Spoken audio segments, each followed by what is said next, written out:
واحنا بنتمشى في الحارة بنشوف أهل الحارة محتاجين إيه، عايزين إيه، فرحانين، زعلانين. قابلت الحاجة أم محمد وقالت لي تعالى نشرب الشاي عندنا، فجينا. ازيك يا حاج؟ يسلم. عاملة إيه؟ الحمد لله. مكشرة ليه كده؟ الحمد لله. ونعم بالله.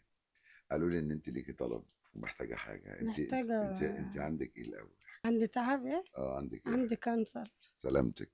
الله يسلمك. طيب إن شاء الله ننتصر عليه. يا رب. احنا معنا يقين بالله واحنا ماسكين في ونعم دعائنا في بالله. السماء وايدينا على ونعم طول بالله. مرفوعة. ونعم ان بالله. شاء الله هيورينا آية وتخف بإذن يا رب الله. يا رب. كل اللي بيشوفنا يدعي تكون للحاجة ربنا دخلتك يشفيه. دخلت خير علينا ان يا شاء رب. الله تكون دخلت خير وانت يا كل رب. خير. يا رب يخليك. ايه نفسك في ايه وعايزة ايه؟ نفسي في بوتاجاز بدل المكسر البيضاء. عايزة بوتاجاز؟ اه. انت بقى مش شايلة هم رمضان والحاجات الطبيخ اه. دي؟ اه.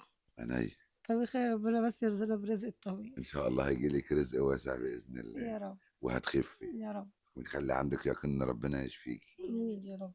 انت عايزة البوتاجاز؟ اه، نفسي حاضر. فيه. قول يا رب. يا رب. ان شاء الله ربنا يقدرنا نكون سبب ويجي لك البوتاجاز لغايه يا رب عندك. يخليك، يا رب يخليك. وتاكلينا معاكي في رمضان. يا رب. هتعزمينا على الاكل ولا لا؟ يا رب. ولا هتقولي لنا تعبانه بقى؟ لا لا، الراجل هو شايلني، ما بعملش حاجة خالص أنا. جوزك؟ هو اللي ادعي له بقى. هو اللي خدمني وهو اللي شايلني وبيعمل لي ما كل انت حاجة. ياما خدمتيه، لازم يخدمك.